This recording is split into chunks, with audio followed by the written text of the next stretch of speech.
Remue ménage. Remue ménage.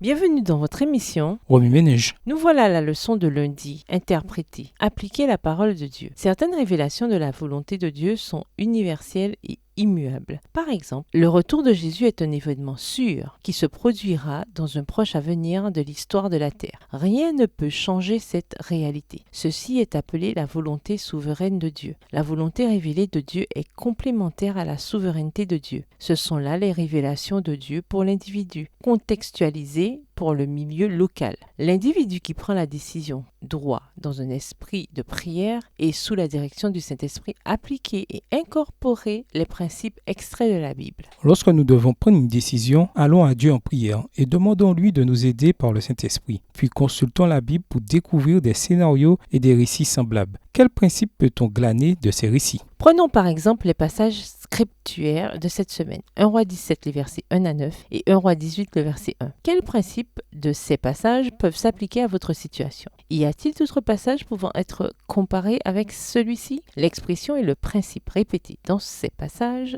sont qu'Élie attendait toujours la parole du Seigneur. Au lieu de s'arrêter aux circonstances extérieures de persécution et de politique, ou à l'état intérieur de peur et de faim, il attendait de recevoir les instructions célestes. Chaque fois qu'il y attendait la parole, il l'entendait et y obéissait. Malheureusement, après l'épisode du mont Carmel, le prophète prit sa vie en main et s'enfuit loin de Jézabel. Nulle part dans ce passage ne se trouve l'expression « le Seigneur adressa la parole à Élie ». La prière est essentielle non seulement pour demander officiellement à Dieu de nous aider, mais aussi pour éviter de tromper notre propre cœur. Comme le Seigneur le dit dans les Écritures, rien n'est plus trompeur que le cœur humain.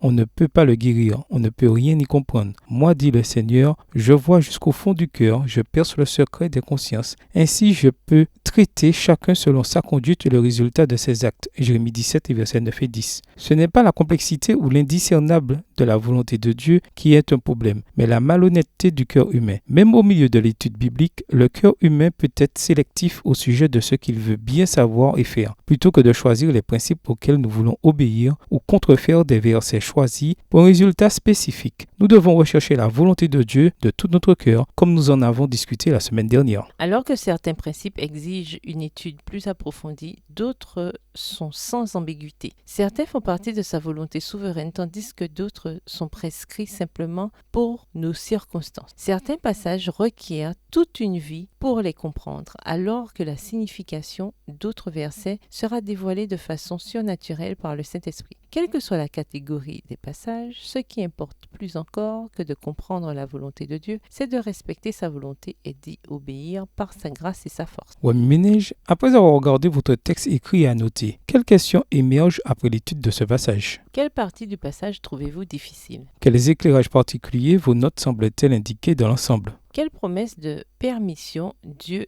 vous révèle-t-il? Quelles promesses d'interdiction Dieu vous révèle-t-il? Comment réagissez-vous à ces promesses? Au revoir. Et à demain si Dieu veut.